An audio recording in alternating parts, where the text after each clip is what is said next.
So rather than covering the quiz solutions with you in lecture, what I did was I posted the solutions on the web page right here. You can see that. Let me test that. There we go. And you know, this is the school bus problem, and you know, I looked at this in lecture. So if you want to hear me talk about this particular problem, that you can go back and review that lecture, which is recorded, and so you can get to it that way. I think, you know, we've been through this type of problem 3 times already, so I don't want to spend a 4th time going through it. But that doesn't mean, you know, I think it's easy. It takes time for this concept of classes and objects to settle in, and you really need to practice a lot and read the book and read other books and work on it hard to understand it, and to use it in your code, of course, is the most important thing. So once again, I'm just going to leave the solutions posted on the web. You can access it that way.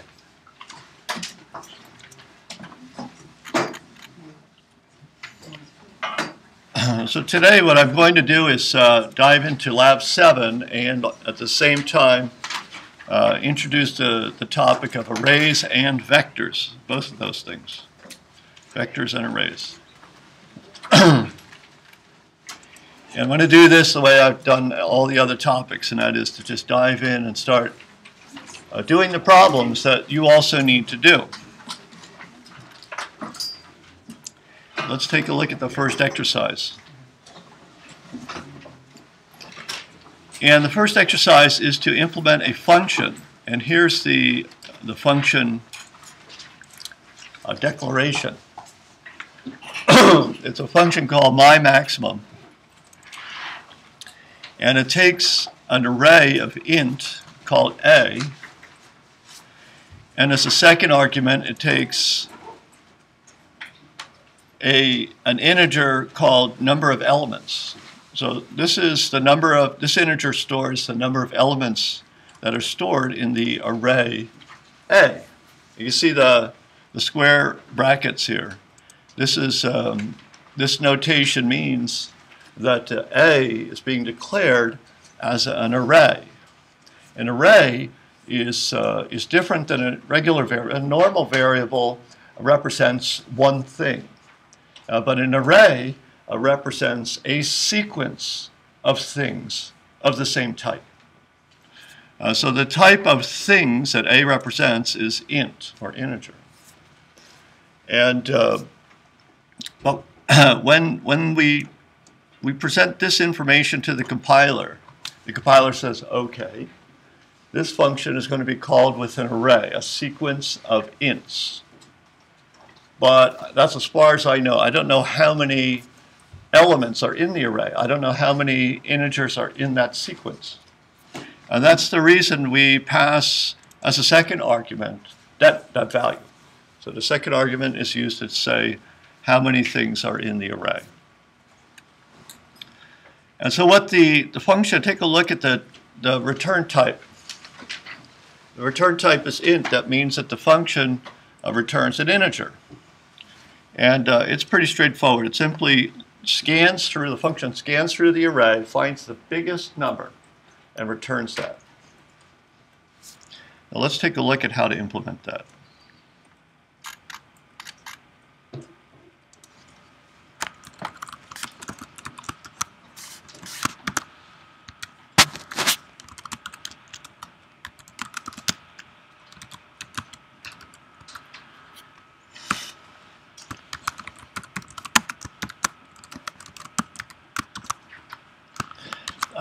The problem asks for test code, so I'm going to include the assert macro.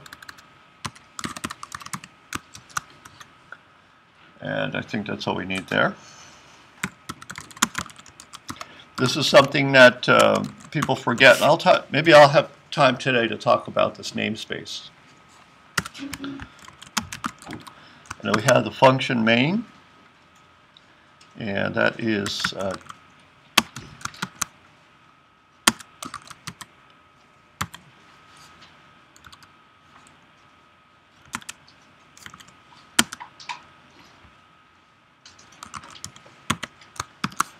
think that's it.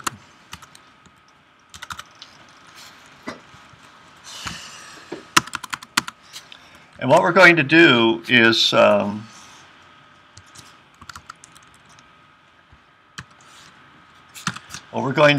implement this function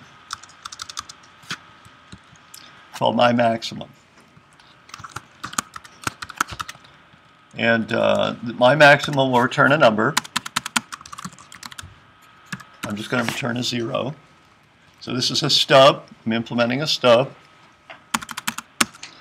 And what we'll do is create an array, and pass it to the myMaximum function, and then test to make sure that it returns the right value. So we need to declare an array A, or an array of B, whatever the name is, doesn't matter. We need to declare an array, populate it with sample data, and then test our myMaximum function with it.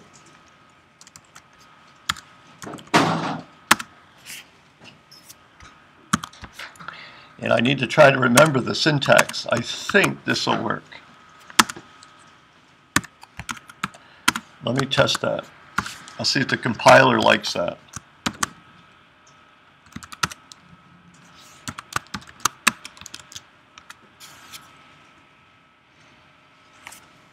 It's good.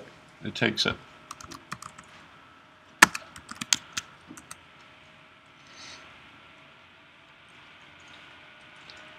So I think I'll use this tool for editing.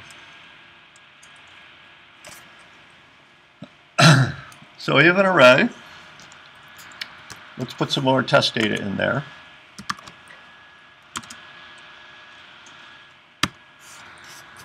That has 4 elements. So we call myMaximum.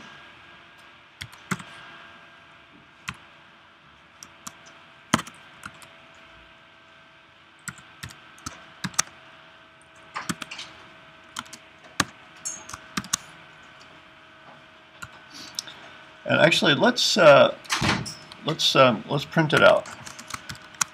myMaximum returns a value.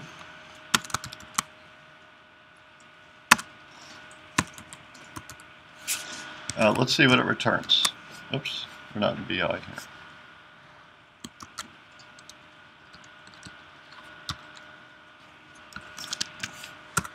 Zero, good, it's working. It's working with the stub. But what we want to do is put this to use assertions. So we're going to make this, we're going to turn this into test code. So, you know, if we just print the value the way we just did, that's called manual testing. We have to manually look at the output and then decide that, oh yeah, that's the right value. So we're not going to do manual tests, we're going to do automated testing. I mean, it's writing test code.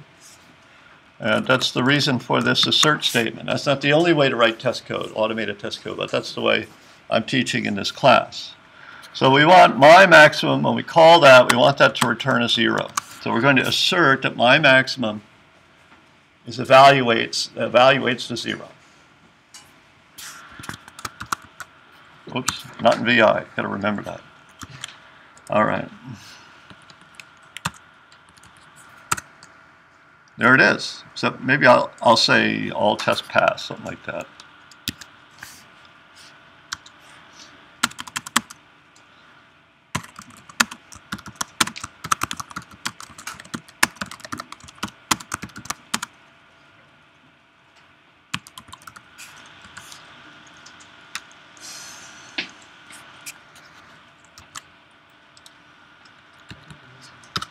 Oh. Okay, he's caught something there. I forgot to close the string off. See, in VI I wouldn't get that help, but in this tool called Text Wrangler, it's a free editing tool that does syntax highlighting. You can see the blue numbers here is different from the black braces. So it's an aid to the programmer to see that. So the tool, Text Wrangler, could see that here that the string was not terminated. Well, it showed, it assumed the whole line, the rest of the line was a string because it was searching for that ending quote, which was not there. So it helps to use a tool like this.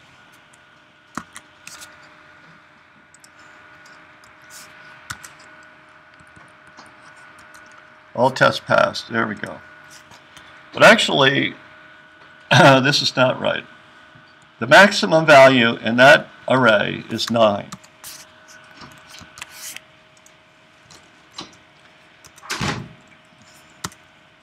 Assertion failed. There we go. That's where we want to be.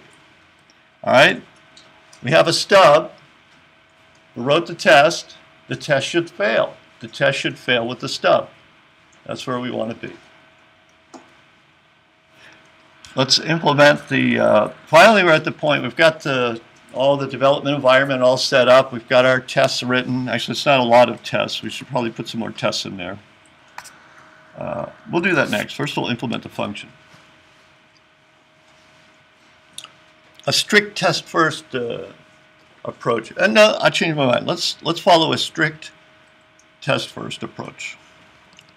And so let's define a few additional tests here.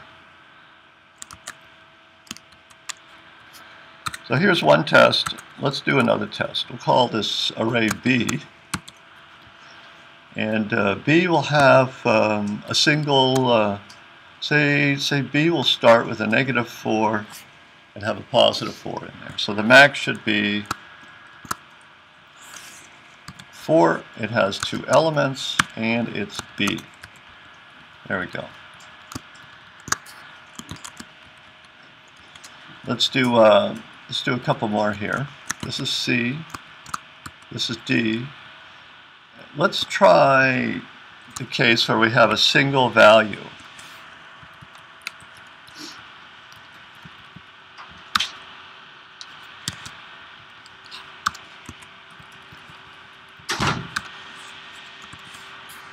Now let's try another case here. Does that make sense? I think we're going to ignore that case. We're not going to handle the case. I think we can say the maximum value of an array with nothing in it is undefined.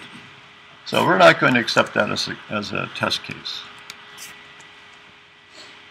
What else can we do here? How about this?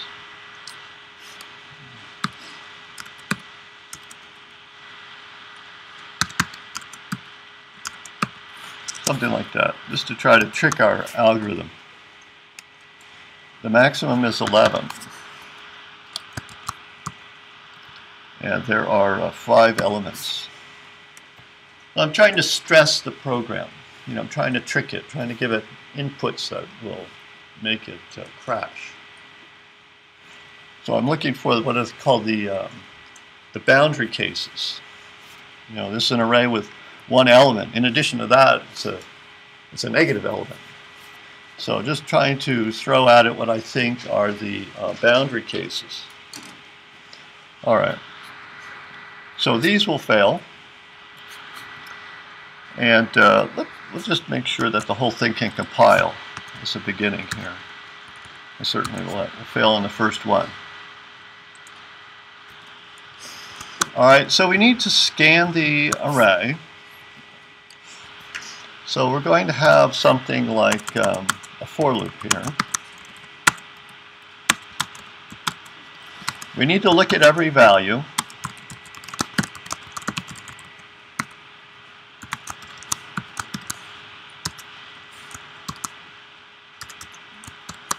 And then,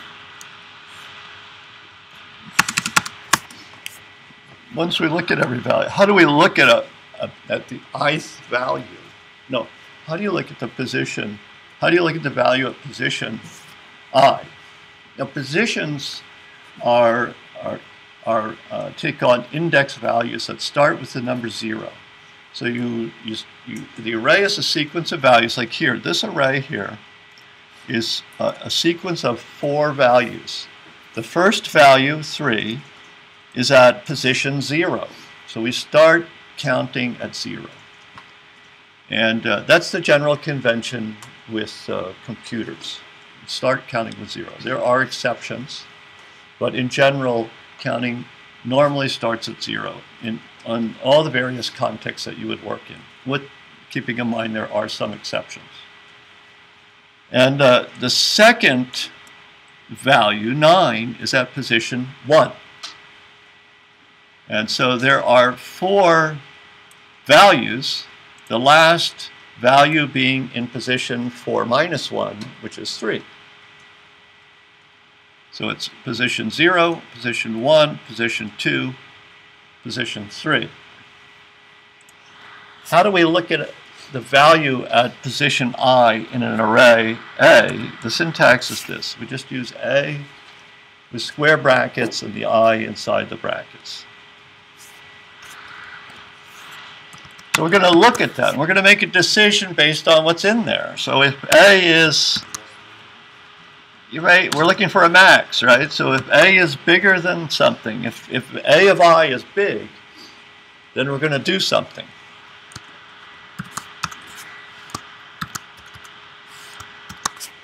So if AI is bigger than what we think is the biggest number so far.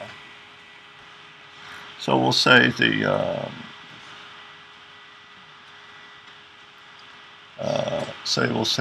we'll say the largest. We'll say the largest value. We found a new largest value.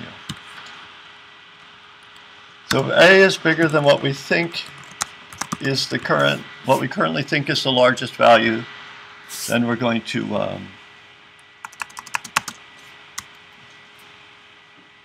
reset it. So I'm going to declare largest value up here.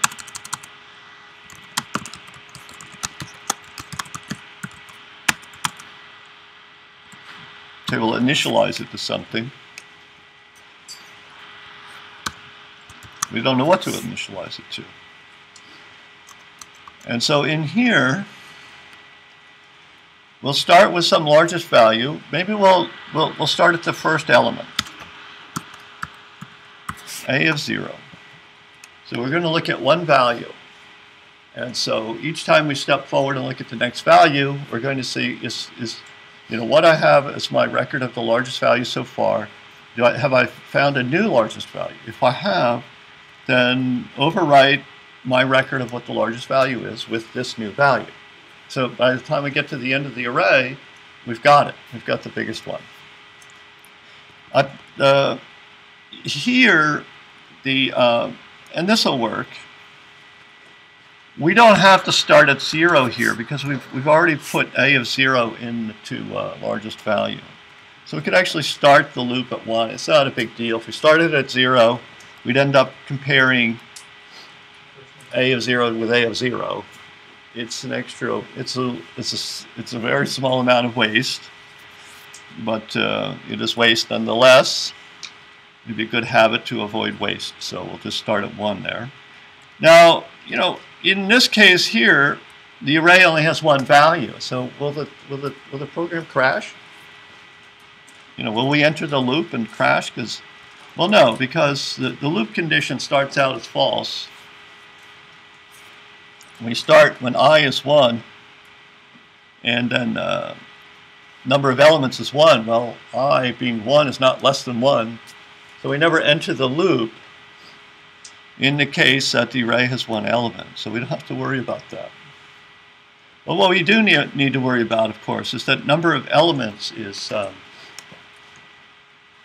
bigger than 0. We can put an assertion in there if we like. Now this assertion here is not a test code. This is not test code. This is a different kind of assertion. This is not assertion that's inserted as a test. These assertions are being used as part of the test code. This assertion here is something that programmers use to embed in their logic, to check their logic, so I think that number of elements at this point will always be bigger than 0. That's the intent of this function. No one should call a function when number of elements is not bigger than 0. So, but mistakes do happen. And so to make debugging easier, let's just put an assertion in there and the assertion will fail, give us the line number, so we know where the failure is. So we don't have to spend time debugging, because the code, if it passes in 0 for number of elements somewhere, or negative value for number of elements, just imagine a program that's got, say, 50,000 lines of code in it. And this assertion's not there, and some other component of this very large program ends up calling my maximum, and some problem happens, and now the programmer is going to go, well, what do I do now? And so that programmer has to start going through a bug search, has to find the bug. But if we put an assertion in there, and it fails on the assertion, that programmer is going to see the line where the assertion fails on. Look, it gives you the line right there. It tells you the file, and it gives you the line number, line 14. It makes debugging a lot easier. So it's good to put assertions in your code. Now, this assertion will not slow up the execution of the program. And that's because when you build the program, you do two different kinds of builds. We could do more than two, but in general, you do two kinds of builds. One build is called the debug build, and the other build is called the release build. And the release build means, I think everything works right. I want the program to be as compact and as fast as possible. And so when you do a release build, the compiler ignores this assertion. It's not even in there. So if the function gets called with a bad value in the release build, the assertion won't get triggered. But during development, we're going to be compiling the program as the debug build, and that means the assertion will be active. The program will be slightly bigger, will run slightly slower, but it's to our benefit to have these checks at that time. So that's the story on that. Let's see if this thing runs. Assertion failed. Line 23. We have a test case that failed. This is line 39. This is line, what was it? Line 23. This is line 23. So it's a problem. Anyone see the problem? Yeah, we still have this stub code in there. We're returning 0. All right, we forgot to change that.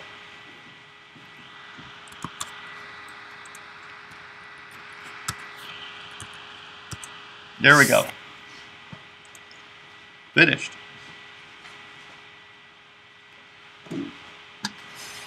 All right, let's go to the next problem now. And now. Pending vectors, we're going to be talking about vectors. And let me just get set up for that.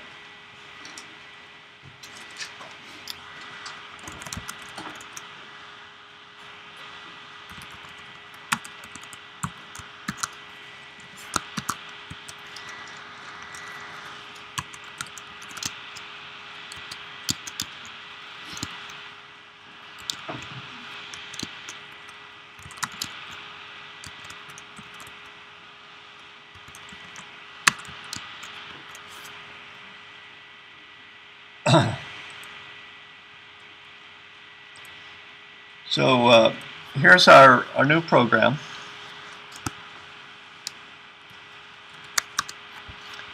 And it'll look something like this.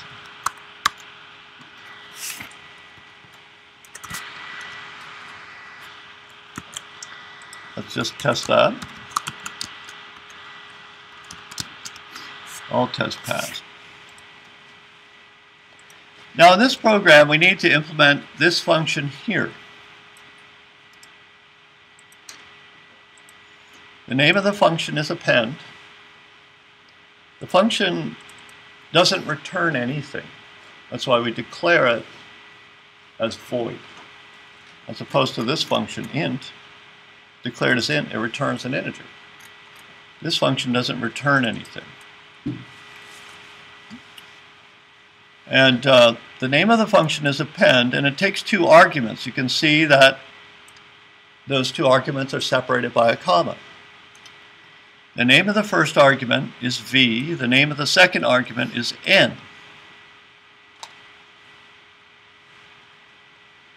And the first argument, v, has a type, and that is the type of the first argument. And this symbol here, have we talked about this? Maybe not. This is so this means it's a reference. So v is not. It represents a vector of int. Let me break this down. This is called a vector of integers.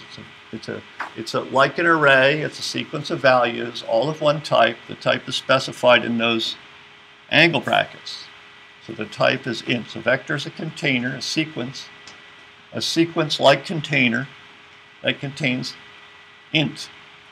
That's the syntax. If we wanted a sequence like container that contained doubles, it would be vector angle bracket with the word double in there. So the data type of the thing in the container is given there between angle brackets. So we have a vector of int, a sequence of integers, just like an array, but it's a little different. And so anyway, that is the data type. V represents a sequence of integers, a container of integers. Well, what is this ampersand? What the ampersand says is that V is a reference to an existing sequence of integers. If we took the ampersand out, then V would represent a copy of a sequence of integers that was designated, that the calling code designates. So without the ampersand, the function runs with a copy of the vector. With the ampersand, the function runs and operates directly on the original vector. All right, let's take a look at that.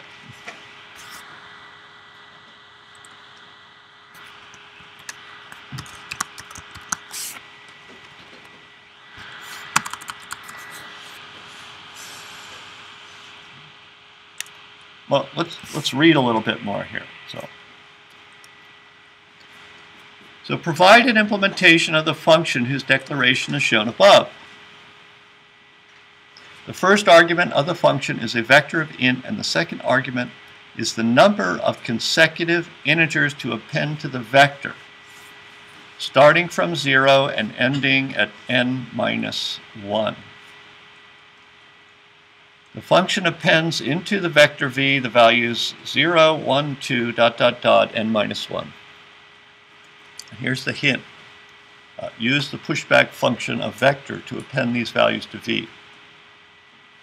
Write test code.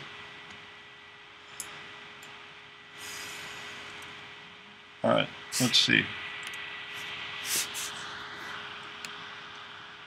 So we're going to have a sequence of, let me do an example here. Let's suppose that v is, 9, 9, 9.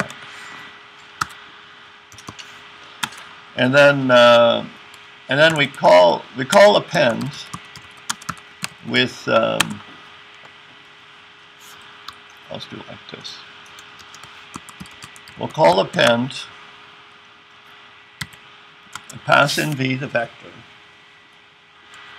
I'll just make a better representation. V is a sequence of 3 9s.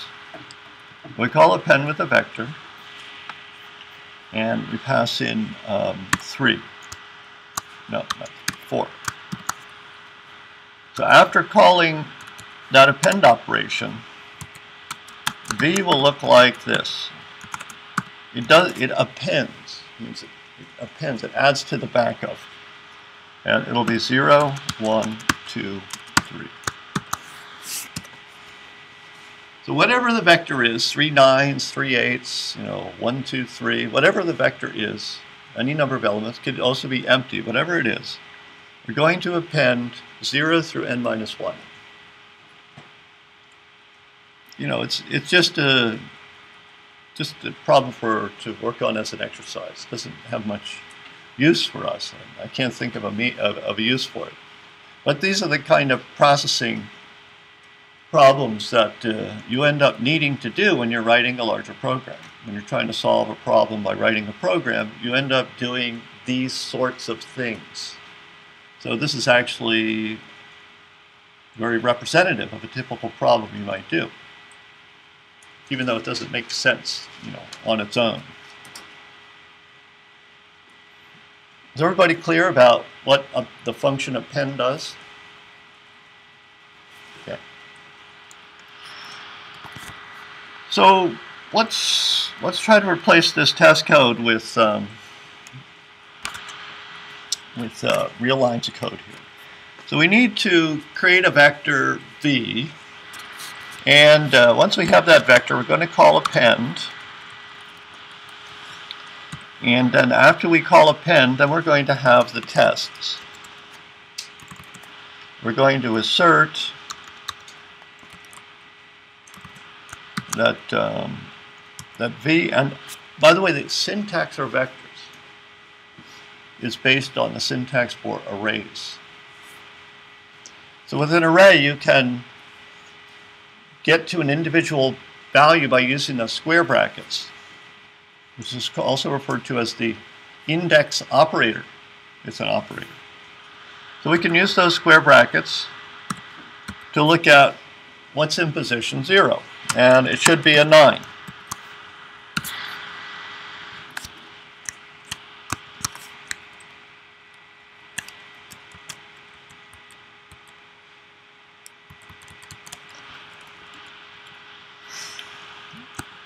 Position 1 should be a 9. Position 2 should be a 9. Remember, positions start at 0. Position 3 should be a 0. Position 4 should be a 1. Position 5 should be a 2. And position 6 should be a 3.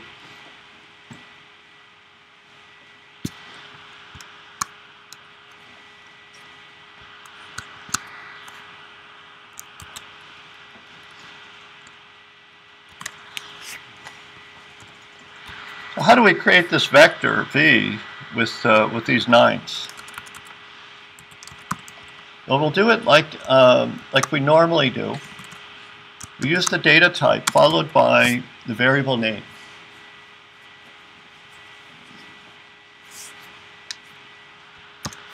And then we'll push back some values. So pushback is actually the function to append onto a sequence. So that's what we're trying to do. Actually, we're trying to append 0 through n minus 1, but we're going to rely on the built-in append function, which is called pushback, for vectors. Let's do this 3 times. So we start with a vector v, and it's an empty container when we declare it like this. And then we push back a 9. Now the container has one integer in it. At position 0, the value is 9. And then we execute a second pushback, push back the same value. Now the container has 2 9s at position 0 and 1. And a third pushback. So now we have this vector right here.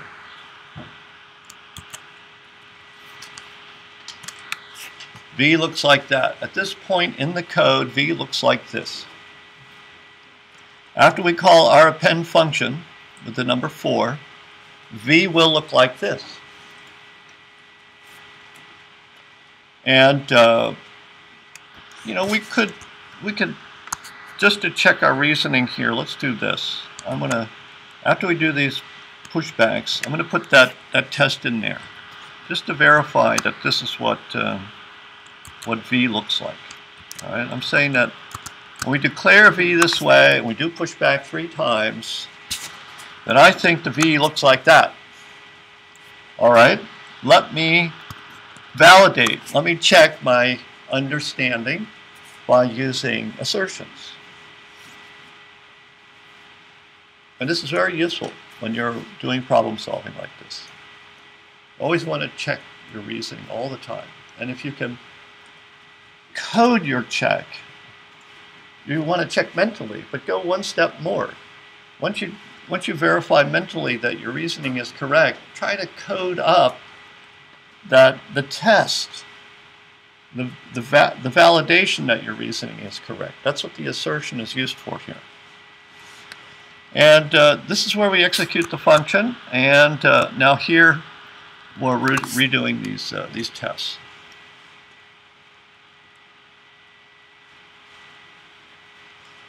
Now, just to go a little bit more,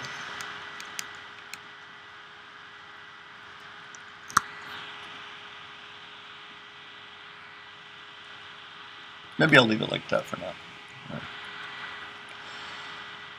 So this append function returns a void. This is good enough as a stub. We don't have to return 0 because we can't return 0. It's a void function.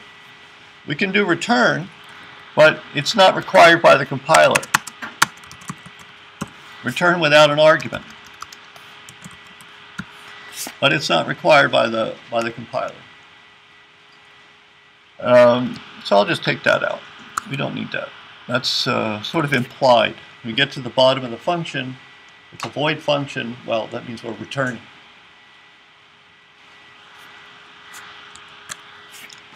So this test code, where is it going to fail? Because we have a stub, so we didn't implement the function yet. So the test code should fail. Where is it going to fail? All right, here we create a vector v, push back 9, push back 9, push back 9. Is it going to fail there? No, we didn't call the function yet. We're testing our knowledge of how the vector class works. So these will succeed. And then when we get to here, this function will return after doing nothing because we have a stub. This will succeed, this will succeed, this will succeed. Look at this. You know what? We won't even see the assertion fail here. Because 3 is an illegal position in the vector. So the test code is a little weak. Let me make the test code a little better. There's this vector v, as you can see here, the vector v has a function that we call using this dot operator. Just like in the school bus class. We go bus dot add students. So we have an object, a function that we call against that object using what they call the dot operator. Or the dot notation, rather. Not the dot operator, I'm sorry, not the dot operator. This dot notation. And so v has, or vectors have other functions. And one of them is size. So when we create this v, the size of v will be 0. So we can call size on v and then check that it returns 0.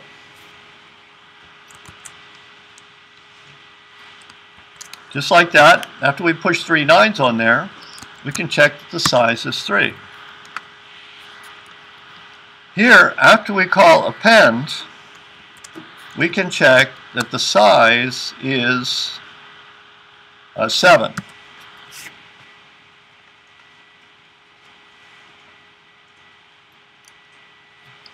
So this is where the test code will fail, because we're not appending anything. So V has the same original size, so V will still be a size 3. So this assertion will fail.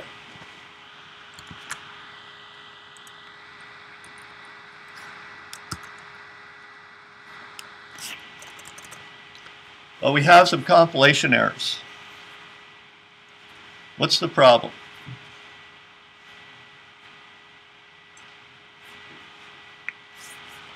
Variable or field append declared void. Vector was not declared in this scope. There you go. That's it. We forgot to, vector is part of what's called the standard library. If we want to use a feature from the standard library, we need to make sure that we're including the right header files. So there's a header file for the vector class. That's how, when you read the first error, it's good to evaluate, to try to find the bugs in a compilation by starting at the first error. But when I read that first line, I didn't know what was going on. So I went to the next one. And the next line I could understand. Vector was not declared in this scope. Let's shorten it. Vector was not declared. Oh, well, the compiler doesn't know what vector is. I didn't declare to the compiler what vector is. So it doesn't, so that's a hint that, the name vector is unknown to the compiler. So we need to bring in that header file so the compiler knows that vector, what vector is. And notice I'm ignoring the rest of this, because this is likely to be a problem based on a problem that occurred earlier in the program. See, this is line 6.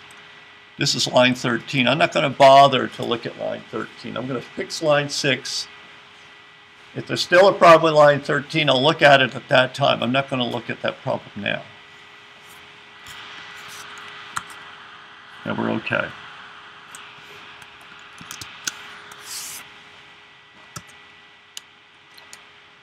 Assertion failed.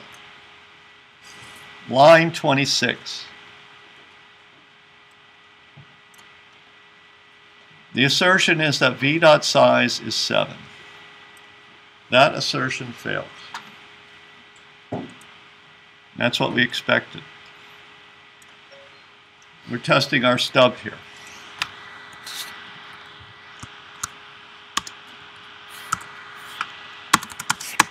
All right, let's implement the vector now.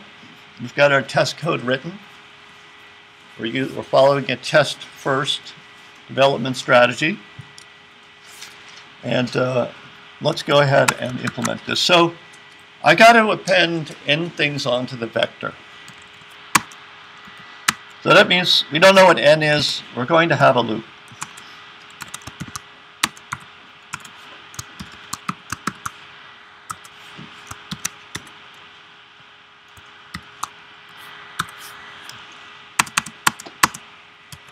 We're going to append n things onto the vector. Say we'll append a 0. But actually, in the vector class, there's no append function. It's called pushback, but it means appending. Pushback just is append onto the end of the vector. See, vectors are more convenient than arrays, because arrays don't have functions. They're just sequences of values, and that's it, without any support functions. But vectors are classes that represent sequences of values internally, but they come with a long list of functions that are used to manipulate and access the elements in the vector. Actually, we don't want to push back 0, we want to push back I, right? That's what we want to do. We want to push back 0 through n minus 1, this loop, I takes on the values 0 all the way up to n minus 1. Why n minus 1? Oh, because we're using less than here. So we never hit n. In the loop, we never hit n. We hit n minus 1. Don't hit n. Now, if you look at the original problem, you'll see that I'm asking for n minus 1. You pass in an n. The last value you append is n minus 1. The first value is 0. So that corresponds exactly to that for loop we just wrote.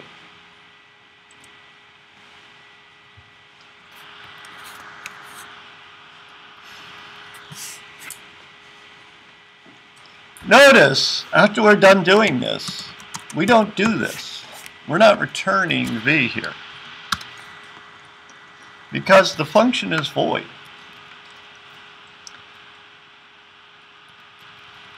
But we're operating on the v that the calling code passed into us. That's because we have this reference. And I'll explain more about that in 1 second. Let's see if we got the problem solved here.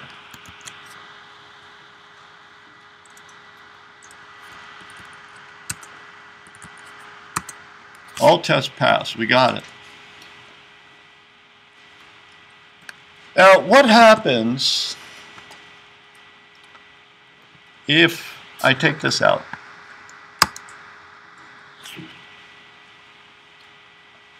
Tell me what happens when I run the code. I'll give you a hint. We get a failed assertion. Where does it fail? Which test, which assertion fails?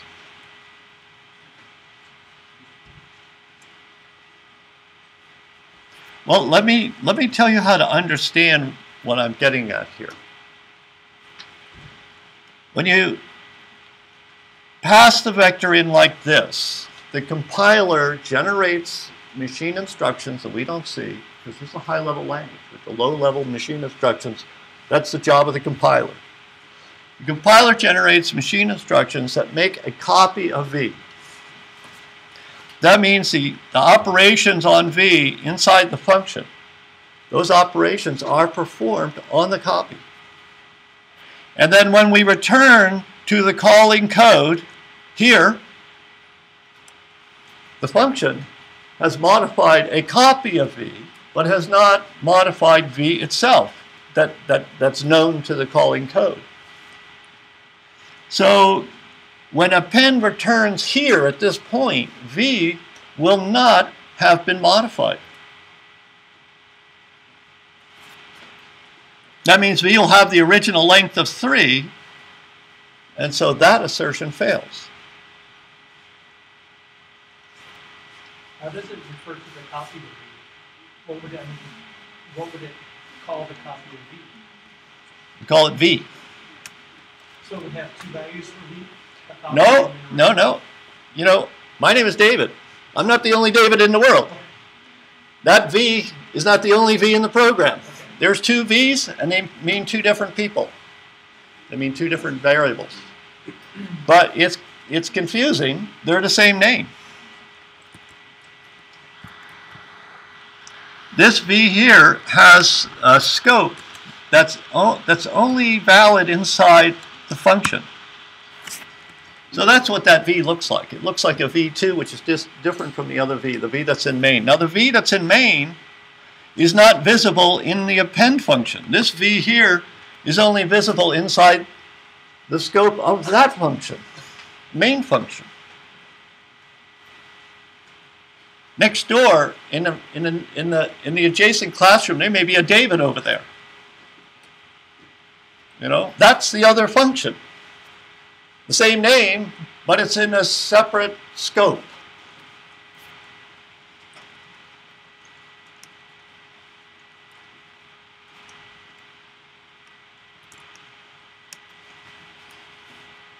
So, you know, when you're programming, you're always thinking about scope. It's just a fundamental concern.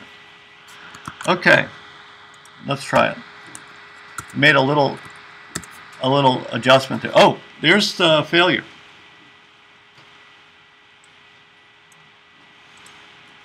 we're operating on the copy. That means when we return from append, the V that we passed in didn't get modified. That's not what we want. We want the V that got passed in to get modified. So we need to tell the compiler that that V, that argument, is a reference to the calling code's version of that object.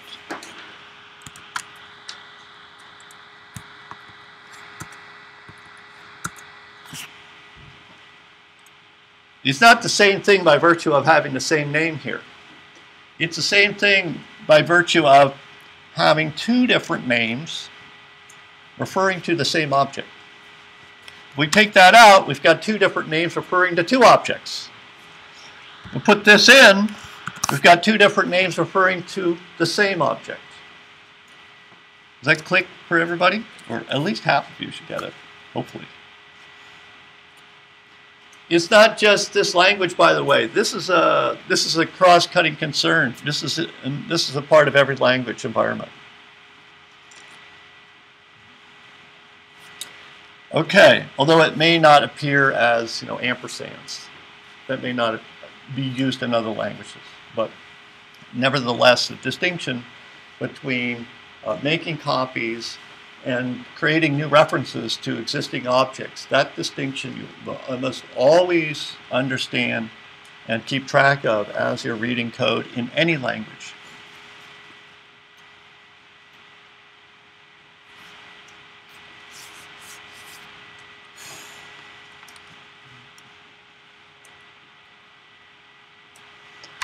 All right.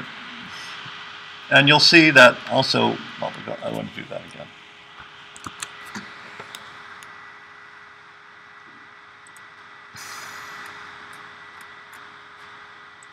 Vector insertion. This is the third exercise. And I think maybe, let's take a look here.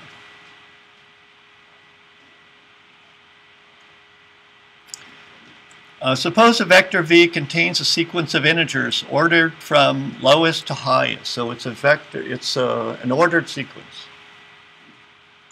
For example, V might contain the values 3, 6, 7, and 12. Those are increasing values.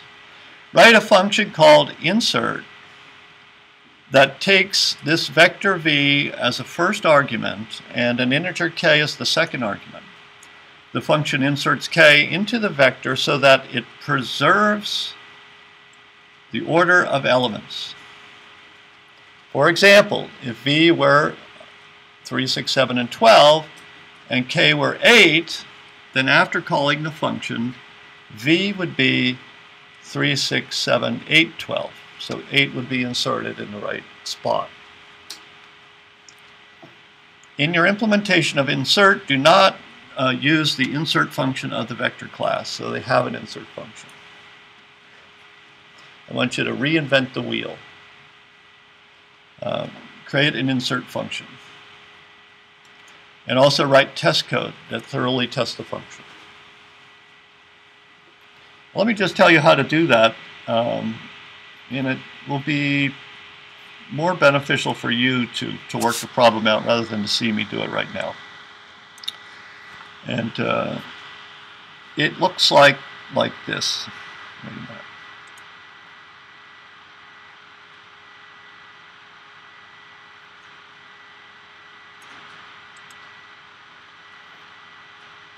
There we go. So V is, what was it again? 3, 6, 7, and 12, something like that. 3, 6, 7, and 12. Oh my gosh. Lucky. And then insert an 8. So what are the steps that the program is going to go through? Let me tell you what it does. Well, this is one way to do it. I think there's not many different ways to do this. So at the first thing you do in the program, you're going to append the new number, 8. And then you're going to compare, and then you're going to set a variable I, say, or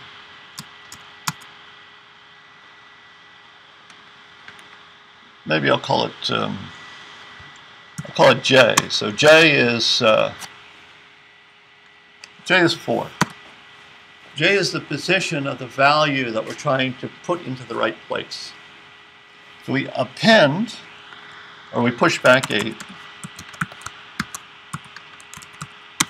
We push back 8 here, and then we keep track of where 8 is.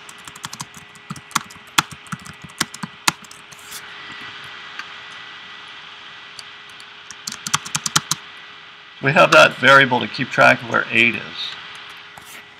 And then we compare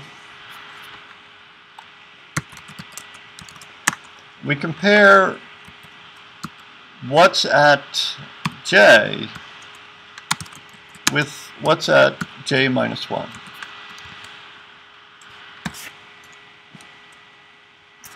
And if what's at J minus 1 is bigger than what's at J, then the thing that's at J is not in the right order. So let's swap them.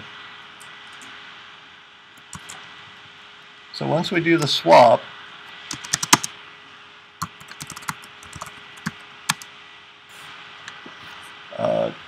12 will go into the position at J, and 8 will go into the position J minus 1.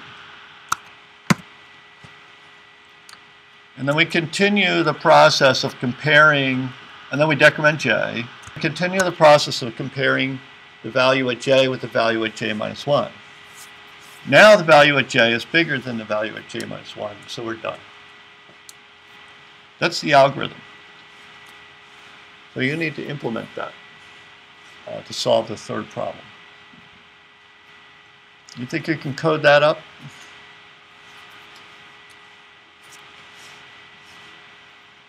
So that's the challenge. Are there any questions? I think I covered enough material for today. This is due tonight, right? Is this due tonight? Can you get it done tonight?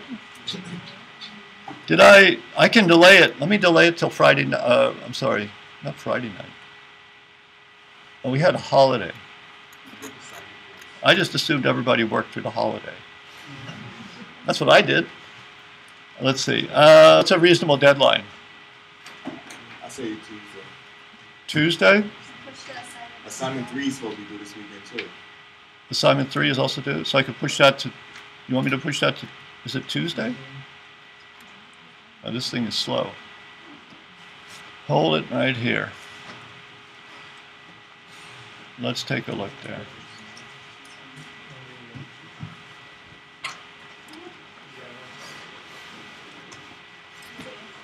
When is Tuesday? What day is that?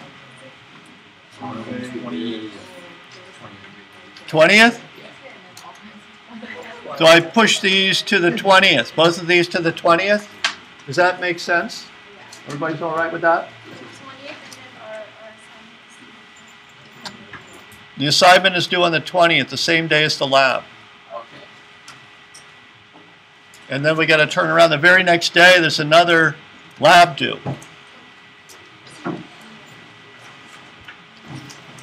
We're almost done. Great. That's it.